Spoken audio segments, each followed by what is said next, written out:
I'm Lucy Nalpathanchel. Today we're revisiting my conversation with poet Jericho Brown, who has written about police brutality in his poems. This episode was originally recorded on May 8th, 2 weeks before the death of George Floyd. This is Where We Live on Connecticut Public Radio. I'm Lucy Nalpathanchel, broadcasting remotely. These days, anxiety and fear linger longer than we'd like. Writing can be cathartic. My guest began writing after he discovered poetry as a child during visits to the library with his mother and sister. Now, Jericho Brown is a creative writing professor at Emory University in Atlanta, and this week he was awarded the Pulitzer Prize for poetry for his collection called The Tradition. Brown joins Where We Live to talk about his poems, how he challenges the rules of poetry, and his advice for new poets. Have you read The Tradition? It's Brown's third collection of poetry. The Pulitzer Board called it a collection of masterful lyrics that combine delicacy with historical urgency in their loving evocation of bodies vulnerable to hostility and violence. You can join us, 888-720-9677. That's 888-720-WNPR. As always, find us on Facebook and Twitter at Where We Live. Jericho Brown is joining us via Zoom today. Jericho, it's such a pleasure to have you on the show. Thank you so much for having me, Lucy. I really appreciate that. I have to say, I've been reading so much of your work and hearing and listening to you read your poems, watching multiple interviews. I wish we could be in the same room talking, Jericho, but this will have to do. Isn't it something? Aren't you really glad that if we did have to endure something like this, at least we had to endure it after the age of the internet? Right. Exactly. So I guess I'll start off with, when you heard that you won the Pulitzer Prize, what was your reaction? I cried. It's really funny. I had gotten up to use the restroom in the middle of the night, and there had been a text message that came through from my editor, Michael Wiegers, and it said something like pulling for you or rooting for you. And I had actually forgotten the announcement was going to get made that day. I thought it might have been Tuesday or Wednesday, but it was Monday, and I couldn't get back to sleep. And the announcement was made at 3. So from that time, I used the restroom at 3 a.m. to the time that I heard my name, I had been awake. So I felt like a little bit of exhaustion had been lifted, quite literally. You mentioned exhaustion having been lifted, but what did it mean to you? I had mentioned to our listeners at the top that you discovered poetry as a child. You began reading it, writing it, and to hear that you have won the Pulitzer Prize, when you think about all of the poems you have written over these last several years. Well, it's the 70th anniversary of Gwendolyn Brooks having won the prize, and Gwendolyn Brooks was the first Black woman to win the prize for poetry. And so I felt like I was indeed walking in the footsteps of someone whose poems had meant the world to me when I was a kid and continued to mean the world to me in my adulthood. I also felt like I had been given a gift, that my stage had been made a little bit wider. And therefore, I would have a responsibility that I would have to take on. I first learned about the prize when I was in elementary school, when Rita Dove won the prize. And so I understood that it was a big deal because there were life-size photos of Rita Dove in my elementary school, Caddo Heights and Caddo Parish in Louisiana. And I remember thinking, who is this Black lady? And understanding that there was a possibility for me that I didn't understand before. And over the years, then I was a kid, maybe I was 8 or 9 or 10 years old. And over the years, more and more, I began to realize that possibility as my life work. In an interview, you said that you hope this Pulitzer will bring you a little more freedom. What do you mean? Well, I just mean that you never know what's sitting. Sometimes you don't know. There are things you're aware of that are sort of sitting on your shoulder. There are things you're aware of that are barriers to you. And you try to remove those barriers as an artist, because in order to make art, you have to be completely free. You have to have everything at your access so that you are able to write whatever you need to write, and so that you can tell the absolute truth, no matter how subversive or radical that truth may be or seem. So for me, when I think about that kind of freedom, I think about a freedom that is not bounded by any institution or your parents or your kids or any financial situation. A freedom that would make me free to write whether or not I was going to get a check for the writing. So the Pulitzer Prize, whether I was obsessing about it or not, it's because we know about it. We know that it's an option. We know that it is something that could very well, possibly, though there's 1 in a 300 chance of it happening to you every year, it could happen to you. And so since it has happened to me, though I was not, or I don't think that I was thinking about it, at least now I know I won't be thinking about it as something to work toward. I would rather work toward beautiful art than work toward the recognition for beautiful art. I was wondering if you could read one of your poems for us from the tradition. Again, this was the collection that won the Pulitzer Prize for poetry. Could you read Water Lilies? Yeah, I'll read that for you. And I should probably say this book is very much a pastoral book. It's a book interested in the natural world, in our environment. And so many of the poems are indeed about flowers. And I understand that if I call a poem The Water Lilies, we begin to think of Monet. The water lilies. They open in the day and close at night. They are good at appearances. They are white. I judge them, judge the study they make of themselves. Aspirational beings, fake if you ask me. If you ask me, I'll say no, thank you. I don't need to watch what goes on, only imagining itself seen. Don't need to see them yawn their thin mouths and feed on light, absolute and unmoved. They remind me of Black people who see the movie about slaves and exit saying how they would have fought to whip Legree with his own whip and walked away from the plantation, their eyes raised to the sun without going blind. You're hearing poet Jericho Brown here on Where We Live. That's one of the poems from the tradition that won the Pulitzer Prize for poetry. Tell us more about that poem and how you talk about whiteness throughout the tradition. Yeah, it's really funny. I sort of messed up on my reading of that poem because I don't read it as often as I read other poems from the book. And part of the reason I don't is I'm realizing it's a very shady poem. I don't think I realized that I was just as shady as this poem is. So the poem starts talking about flowers. They open in the day and close at night. They are good at appearances. They are white. And at the moment that we say they are white, of course, and in particularly, obviously, because there is a Black poet speaking, it seems that suddenly we thought we were talking about flowers and we seem to suddenly be talking about white people, which is, that could happen. I judge them, judge the study they make of themselves, aspirational beings, fake if you ask me. And this is all me personifying those flowers or the speaker imagining the flowers doing more than flowers could actually do. This is something I learned from Sylvia Plath's poem Tulips, a poem I love a lot. And I have my students read every semester. I'm a professor at Emory University. And one of the things that I love about that, one of the enjoyments I think of reading that poem is that you see the speaker lose her mind based on a single image. And so in this moment, I think I'm losing my mind based on looking at these flowers. If you ask me, I'll say, no, thank you. I don't need to watch what goes only imagining itself seen. Don't need to see them yawn their thin mouths and feed on light, absolute and unmoved. And I think that move right there is the move that pushes us just before the turn in the poem, just before the volta. The move, it's a sonnet, just before the volta, the move that pushes us into thinking about whiteness, as you say, Lucy, this moment where I say, I don't need to watch what goes, only imagining itself seen.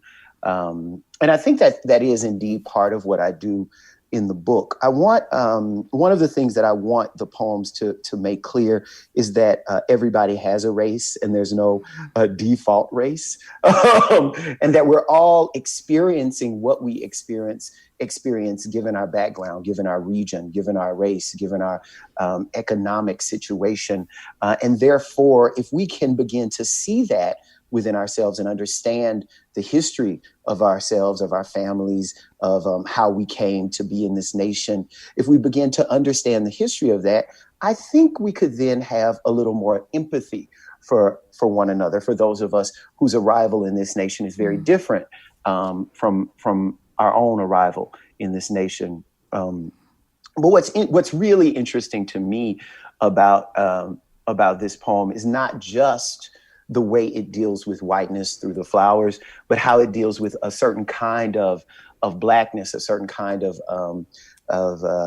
what I would call respectability politics, or a blackness that doesn't really fully understand its own history.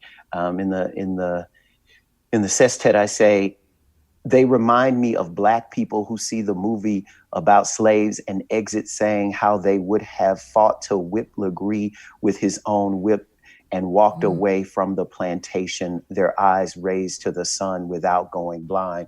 So ultimately, I am saying this way of looking at white people is actually no better than this idea of a blackness that does not honor our ancestors as fully as it should, that does not have an understanding of just how many slave rebellions they were. I mean, I think when I was writing this poem, I was a little mad at Kanye West and mad at Quentin Tarantino, that movie that I can't remember the name of, Django Unchained with Jamie Foxx. This idea that somehow slavery is the fault of Black people who did not rebel, though there were always slave rebellions going on in the history of slavery. So things that happen, I think, because people are not aware of history. This idea, Legree is actually a character from Uncle Tom's Cabin, Harriet Beecher Stowe. This idea that if you had been a slave, you would have somehow fared differently from all these other people who had to endure such atrocity. When we talk about the tradition again, there are so many poems that we could focus on, but I wanted you to talk more about some of the themes that you're bringing up as well. When we hear how this collection questions why and how we've become accustomed to terror, tell us a little bit more about how you went about writing this collection. What was going on in the world at the time that you, with yourself, that you took to paper, to your computer, typing these poems? There were a few things, actually. I think the chief thing among them is that I had the opportunity to have experiences with art that I had not had before. I mean, in some cases, simply because I hadn't had the opportunity. For instance, I went to the Biennale in Italy and I saw more art at once than I had ever seen before. And some of the most beautiful art I'd ever seen before. But even more than that, there was art that hadn't existed before that I was able to see. Moonlight by Barry Jenkins, and Claudia Rankine's Citizen. The truth about being an artist, the truth about being a writer is that you want to put yourself in a position where all of the art is as available to you as anything else that you're walking by all day. One of the things that I tell my students is that they want to listen to poetry just as much as they're listening to any other kind of music. I put every song I own on shuffle. And so right after Future and trap music, I might get some gospel music with Yolanda Adams. And then right after that, I can hear Nikki Giovanni reading Ego Tripping. So that's the kind of thing I'm talking about. I want to make art plain, and I want it to be a part of my everyday life. The other thing that happened is that I became, as we all did, it became very clear to me that I was going to have to stop watching certain things on social media because I was getting overwhelmed and terrified by them. In spite of the fact that it was a life that I had understood that I was living. I know what it's like to be thrown across a car by police officers for absolutely no reason whatsoever. That has happened to me. I know what it's like to be followed by police officers in my own driveway that I own. to be asked questions for absolutely no apparent reason. And while I know what that was like, I was not while I know what that's like, I was not prepared for all of the video footage that we were seeing of people being brutalized by police officers, unarmed people, unarmed Black people and brown people being murdered by police officers, the list of people committing suicide supposedly in police custody. But then there being really weird circumstances under which they supposedly committed suicide. A lot of that was coming to me. And I think that's one of the reasons the book began. I was working on my flower bed in front of my house, right in front of the porch. And one of my new neighbors in this neighborhood, I love my neighborhood, they came up to say hello to me. She walked right by me in the driveway and rang the doorbell. And I looked up, and she looked down at me where I was working in the yard, and she said, oh, I was just looking for the man or woman of the house. And I said, well, it's me. And she was immediately and very clearly embarrassed.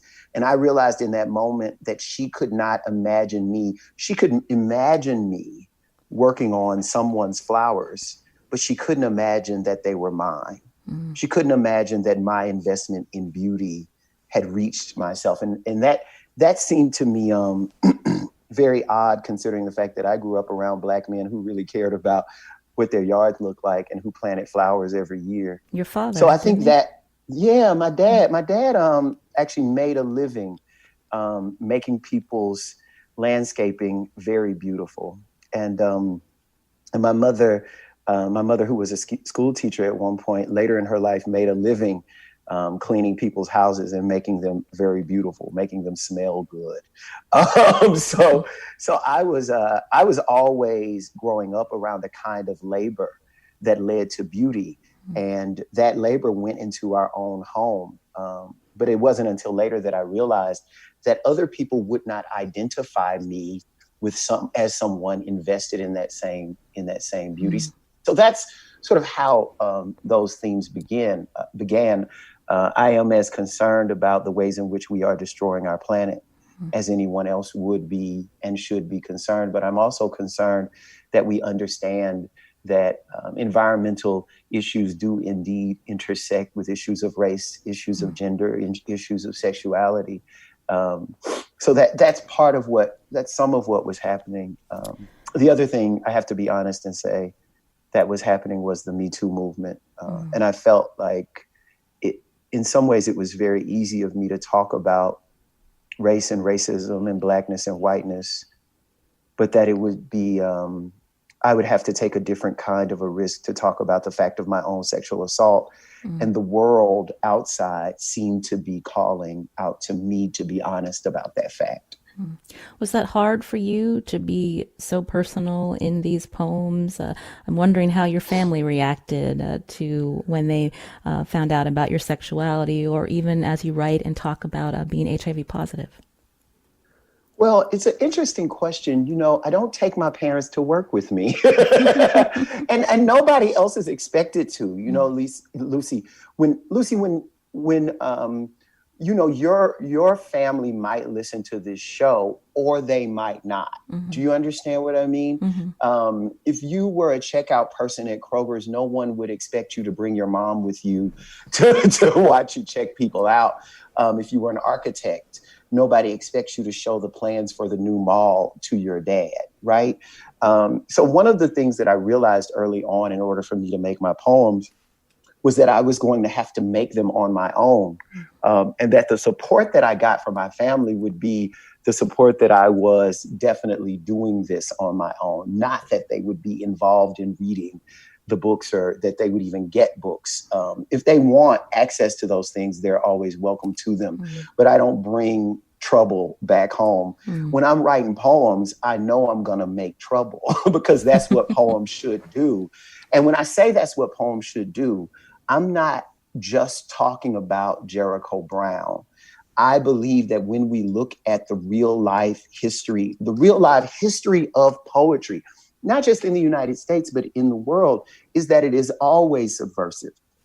It is always radical. at the moment that it is being written. It is always asking us to move toward a field of invention. And when we're living in invention, we are in a position where we make it very dangerous for dictators. We make it very dangerous for oppressive regimes. So I have 127% full support of my family, because I don't get in their business and they don't get in mine. Jericho, but to answer your question, yeah, I'm listening. Oh, go ahead. If you want to finish it. To answer your question about how hard it is, it's very hard. It's not difficult. I mean, it gets less hard the more you do it. But the whole point is that it's hard, because it's your work. It's your life work. It's what you're invested in. Everybody we admire lives a hard life. We'd like to believe that they live an easy life, because we're under the impression that capitalism, that a bunch of money somehow makes everything easy. But no matter how much money LeBron James or Serena Williams has, I actually do not want to put my body through what they put their bodies through. Do you understand what I mean, Lucy? So it's very difficult, but when I'm writing, I don't think about people seeing the poems. I think about dealing with the demons of my past in an honest way. And I have to do that for me. So can I ask you, when you're reading one of these poems in front of an audience and you're seeing them react, how do you respond? Well, I guess I don't really respond, other than when I'm reading poems in front of people, I'm really just thinking about reading the poem correctly. I mean, my mind is on the fact that I don't want to mess up much more than it is the audience's reaction. My job during a reading is clarity, and I want to be clear. I understand, I've gotten hate mail. I've said things in poems that lead people to write awful social media posts about me. Do you know what I mean? But I also know that that's what I signed up for. If I don't have some resistance from somebody, that means I'm not doing anything. So it's actually, when people are concerned or worried, or when people have fear about my poems, it's better confirmation for me that I'm doing what I'm supposed to do. I'm mostly, to be quite honest with you, after I give a reading, I'm mostly concerned with how there's no reading for which you can know what's going to happen after the reading, as it relates to how many people are going to buy the book at the book table. So I'm really thinking about doing my job, and I see being on tour or giving a reading as a part of the job. My guest today is Jericho Brown. He's a Pulitzer Prize winning poet. His latest collection, called The Tradition. We're going to talk more about that after the break. You can join us too. Find us on Facebook and Twitter at Where We Live.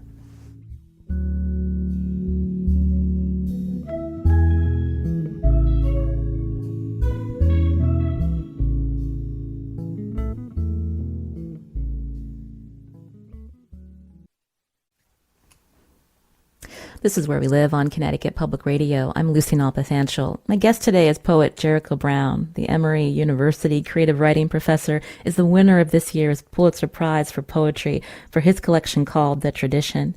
Jericho, I asked you about what it was like to win the Pulitzer, but we're all here in quarantine.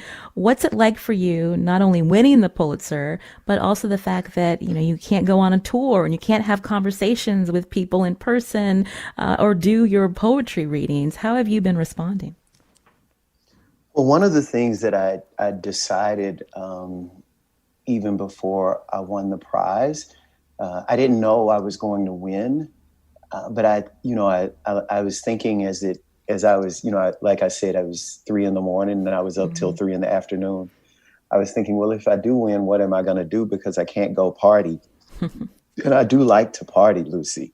So I was thinking what I should do is should do the thing, because if I had won the Pulitzer Prize, I would have enjoyed every dance, every nightclub, every drag show that would have been available to me that night. I mean, I really would have twerked. So, I was thinking if I win, and I was thinking if I had won the Pulitzer Prize, it is definite that the Atlanta Police Department would have very soon found out that I had won the Pulitzer Prize. And so I was thinking to myself, so if that is my response, if I could go out, if I would be so utmost about that, what is the utmost response since I can't go out? And I realized if I win the Pulitzer Prize, my response is going to be more introspection, more meditation, and more gratitude. And that's exactly what I did. When I found out, I came into my living room and I spent the rest of the entire day sort of gazing out of the window into my yard and into these three beautiful crepe myrtles I have in front of my house that I love so much. And I really just thought about where I had come, to be quite honest with you, and how lovely it was to receive such an honor. So I spent a lot of time sitting there, honestly, in tears. We lost our pastor when I was a kid. My pastor was a wonderful civil rights leader named Harry Blake, who was the pastor of the Mount Canaan Missionary Baptist Church. And we had lost him to complications related to COVID just a few weeks before then. And so I was thinking about him. And I was thinking about my grandmother, and I was thinking about all the people who I wish could have seen me in this moment when I had won the Pulitzer Prize. And I was sending gratitude to their memory, to be honest with you. And that's how I celebrated the day. And that's how I plan to continue to do it. I have to believe there's a reason why I am where I am every moment that I am there. And so at the moment where I am now, I'm going to take this as introspection. I love being around people and talking about poetry. I probably love it more than anything else. Well, maybe. I mean, I love cuddling more than anything else. But you can't even cuddle right now. If you don't have somebody, you out of luck. So that's the kind of thing that I'm thinking that maybe is why I'm here. I know that I'll say it this way: next year's Pulitzer Prize winner hopefully won't have to be a winner under these same circumstances, which means I'm unique in this way, and which also means that I'm being called upon for a different set of responsibilities. And I just hope I meet those responsibilities as the year goes on. Can I ask you to read another poem? I was wondering if you could read Stand. I can read Stand. I'm glad you asked me to read it because it's a poem I love to read, and I usually read it, if not at the end, maybe toward the end of readings. I should say, I mentioned cuddling. This is actually a poem about cuddling, which is my favorite. I love poetry, but nothing beats cuddling. Stand. Peace on this planet, or guns glowing hot. We lay there together as if we were getting something done. It felt like planting a garden or planning a meal for a people who still need feeding. All that touching or barely touching, not saying much, not adding anything. The cushion of it, the skin and occasional sigh, all seemed like work worth mastering. I'm sure somebody died while we made love. Somebody killed somebody Black. I thought then of holding you as a political act. I may as well have held myself. We didn't stand for one thought, didn't do a damn thing. And though you left me, I'm glad we didn't. I wanted to ask you to go back to something you said earlier when we were talking about how you started writing about the tradition and the things happening in the world around us, including the murder of black men by police officers, unarmed black men. We're talking today when another black man has been murdered in February, Ahmaud Arbery. How are you thinking about violence and terror, and what do you want people to think about when they're reading these poems? I want people to think about love. I do think that that's very clearly a poem about this moment. The poem that I just read, it is a poem about us becoming much more aware of what Black people understood was going on, that us widening, right? That the us goes from Black people knowing that this is happening to everyone knowing that this is happening. And I think the next step after the knowledge is love. And the next step, where there is love, there is justice. I am not interested in us watching these things over and over again and being satisfied with the repeat, the rerun. It's like watching, a 70s TV show. We see the violence go down. Everybody watches the video of the violence go down. And then a few weeks later, we hear no indictment. And that's really hurtful. And it's particularly hurtful when you know that the people sitting in prison, the people sitting on death row for crimes that they may or may not have committed are Black and brown people. So what I think about this poem is that while it is a poem that says it felt like planting a garden or planting a meal for a people who still need feeding. And while it does say it seemed like work worth mastering, I'm sure somebody died while we made love. Somebody killed somebody Black. I thought then of holding you as a political act. It also does, as it says that, it also says all that touching or barely touching, not saying much, not adding anything, the cushion of it, the skin and occasional sigh, all seemed like work worth mastering. And I think the antidote for all of these ills is love. I really do believe that, and I want to make it clear to people, because I think when I talk about my work, because my work is indeed involved in these things as it should be, what people forget is in every one of these poems, in every poem I've ever written, there is a reaching out for something that is beyond the terror and the evil. And that reaching out is absolute and 100% love, radical love for one another. If we have radical love for one another, then we are interested in one another's well-being. And we become much more understanding of the kind of fears people are walking around with, and we want to calm those fears. There's a lot of fear right now with this virus in our communities, also hitting communities of color particularly hard. Talk about the writing process for you right now, and how would you tell people to seek relief in writing? How should they begin? Well, one way to seek relief in writing is to understand that if you're new to it, that means you're not going to be so great at it, and that's okay. One of the things that I always tell my students is anything you do well, you didn't do it well the first time you tried to do it.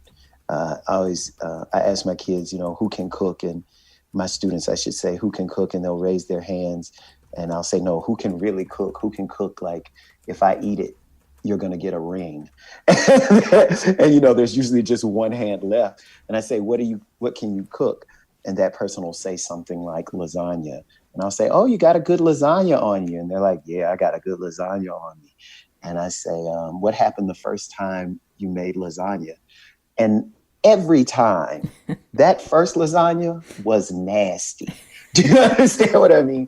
So that first poem that you try to write is going to be nasty, but you have to keep at it, and you have to begin seeing failure as an opportunity. I mean, what I really love about this moment is in my conversations with people, I'm finding that people are trying to do certain kinds of things they never tried to do before. I have a very close friend, Michael Riley, who lives in Florida, who's learning to do a handstand, which is a step-by-step daily process.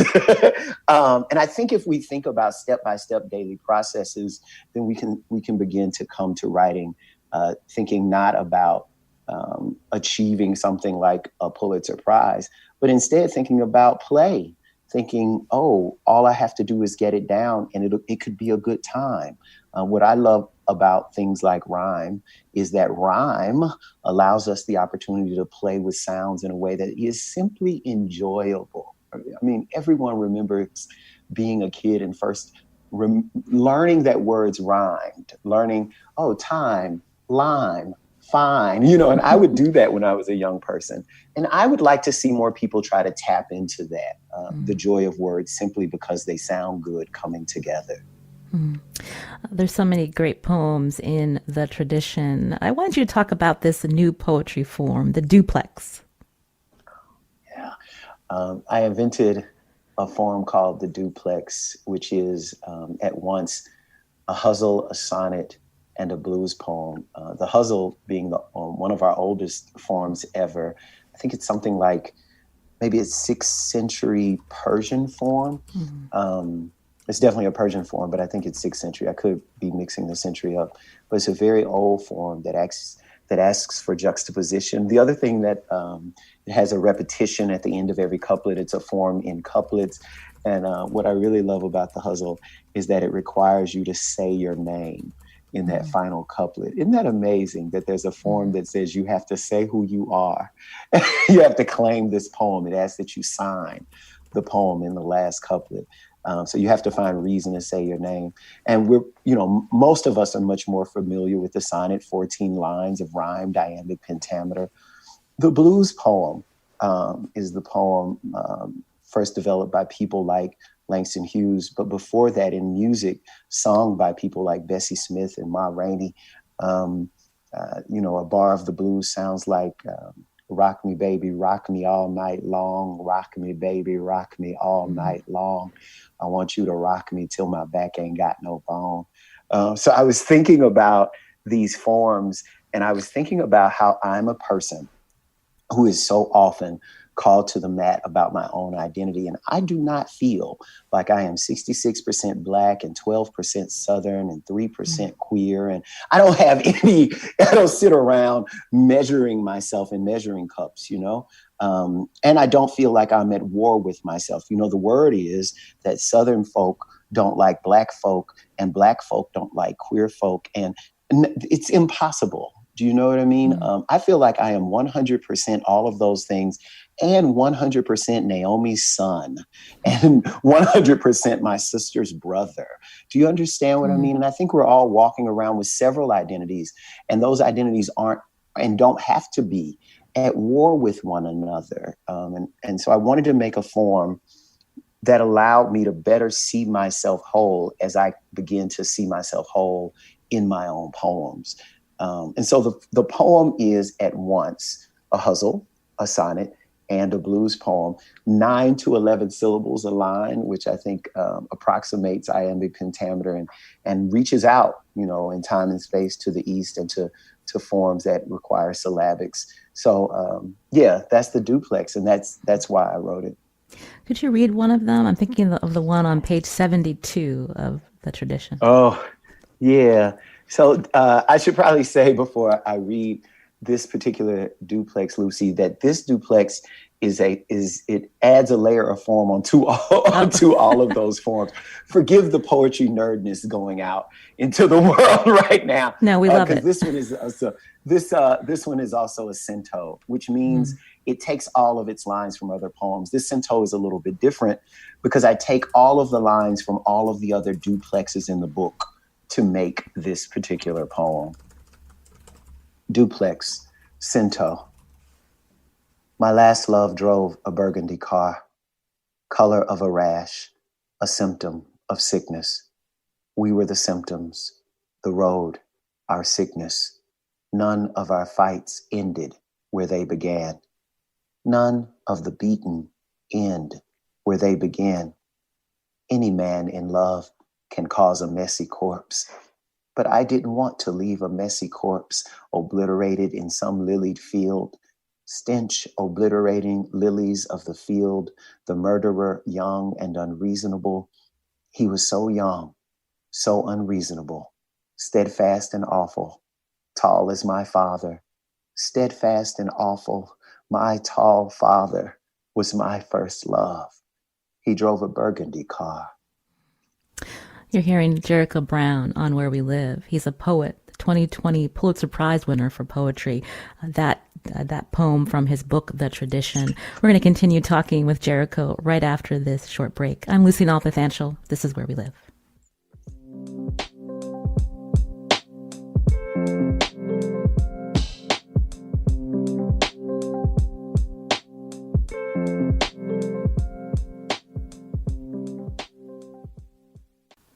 This is Where We Live on Connecticut Public Radio. I'm Lucy Nalpathanchel. But with us on Zoom today is Jericho Brown, the 2020 Pulitzer Prize winner for poetry for his book, The Tradition. He's also the director of the Creative Writing Program and a professor at Emory University in Atlanta. We were talking about this new poetry form that you created, Jericho, Duplex. I'm wondering how your students helped inspire you with this new form. Well, I actually, when I was writing it, I was not thinking. I actually wasn't teaching that semester when I finally got the poems done, and maybe that's why I finally got the poems done. So the first duplexes were written with a different kind of a freedom than what I experienced, than what I always experienced, because I had some release time that I was making use of to finish this book that we're talking about. And but since I've written it, what I really love is experimenting with my students. Our last workshop, well, maybe it was our penultimate workshop, we used the time to write duplexes. And they've been trying to write duplexes, and they would come to me like, Dr. Brown, when are you going to show us how to write a duplex? And I'm like, come on, get out of my face about a duplex, you know. So they're always, I have the best students in the whole world. And I can't believe how blessed I am to have the students that I've had. And many of them are wonderful poets at this point in their own right. People like Eloisa as Miss Kua and Wesley Rothman. And so I'm really proud of myself as a teacher, because I'm proud of my students. And my students always push me in ways that I would otherwise not be pushed. I mean, I remain a big reader of poetry, mostly because my students ask me to find things that I otherwise would not look for. I read their poems and I need to give them recommendations of things to read. And I say to myself, I don't know anything like this, because my students are so special and unique and original. And then that sends me to the library. That sends me to the bookstore. That sends me to look at reviews. And when I'm looking at these things, I'm trying to find new books for my students to read. And so they're really the people who keep me invested in contemporary poetry, because as I help them, they help me know what's out there. And as I talk to them about writing, about discipline, about sticking with a daily writing practice, I'm put in a position where I have to do that myself. I'm convicted by them, and they make me a more disciplined person, because I can't ask of them what I'm not willing to give as a poet. So I love my students, and you don't want to ask me about them because I'll talk about them for too long. Really, Lucy, it's really serious. I will start naming names of people you've never seen before. I just worked on these theses with Kira Tucker and Sarah Cunningham, and they are two of the most amazing poets. I got an email the other day from Peter Witzik and from Nora Sullivan. I mean, Nora Sullivan is actually one of the greatest poets walking around on the planet. And whenever her first book comes out, she's going to be on your show. I promise you. She's amazing. Peter's amazing. Peter's going to take over the country. He's totally, completely a poet who's a rebel, and he's going to burn everything down and start us all over again. So they're all they're just amazing students. Jericho, we just have a few minutes left, and you mentioned contemporary poetry. How do you recommend that writers make poetry more accessible? Because not everybody, we learn about poetry when we're in school, and some of us continue to be lovers of it. Others, we step away from it. How do you make it more accessible to people? Well, I think one of the ways to make it more accessible actually has to do with us understanding writing as we understand every other art. You know, I meet people all the time who have the nerve to say, I hate poetry. And I'm like, no, you don't. That's a lie. Do you know what I mean? And if you ask those people, oh, you hate poetry, you don't have any poem you like, they will then recite for you The Road Not Taken. Or do you know what I mean? Or they will then recite for you We Real Cool by Gwendolyn Brooks. So I think our relationship to poetry has to be similar to our relationship to music. You know, when we listen to music, we don't hear every song, though we pick the radio station, though we made the playlist. But every once in a while, a song comes on, and wherever we're standing becomes our own personal dance floor. Like, oh, that's my song. You know what I mean? So, Lucy, I really think that it has to do with being able to have the experience with poetry that you have with art that you see. You know, you walk around your city or your campus or your world all the time, and there's art everywhere around us, Lucy. But only every once in a while do we see a painting or a sculpture that stops us in our tracks, and we're like, wow. You know, nobody says I hate art. Nobody says I hate music. The expectations for poetry are higher. What we want for poetry, and this is why poets win, what we want from poetry is more than what we want from any other art. And I think what we have to do is we have to learn to put things down if we don't like them and say that's okay and move on to something we do like. I'll tell you this quick story before we end. The way I found a book of poetry I love, a poet I love the poems of A. Van Jordan. And the way that I found a book called Rise, his first book of poetry, is that I used to, when I was very young, go to the bookstore, and I would go to the poetry section and I would read the first line or two or three of every book of poetry, the first poem, the first few lines. And if by the second or third line I was not interested, I would put that book back and I would go to the next book, which means the day I found A. Van Jordan's book, I had gone from A all the way to J. And for whatever reason, I got through the first poem. If I get through a first poem, that means I'm going to read that book. I'm trusting that poet at that point. And all your job is to put away what you're not interested in and to continue to look for what you love. It's like, you know, house shopping. Nobody says, I don't like living in a house. But in order to find a house, you got to look at a bunch of houses.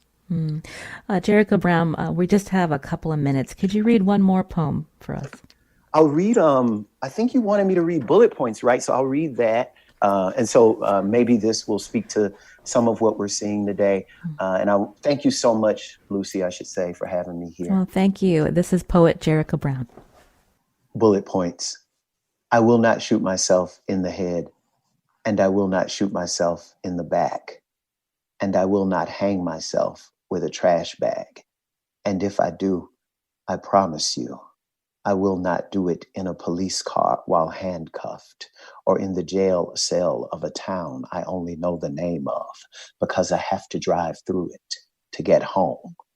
Yes, I may be at risk, but I promise you, I trust the maggots who live beneath the floorboards of my house to do what they must to any carcass, more than I trust an officer of the law of the land to shut my eyes like a man of God might, or to cover me with a sheet so clean my mother could have used it to tuck me in. When I kill me, I will do it the same way most Americans do. I promise you, cigarette smoke, or a piece of meat on which I choke, or so broke I freeze in one of these winters we keep calling worst. I promise if you hear of me dead anywhere near a cop, then that cop killed me. He took me from us and left my body, which is, no matter what we've been taught, greater than the settlement a city can pay a mother to stop crying, and more beautiful than the new bullet fished from the folds of my brain.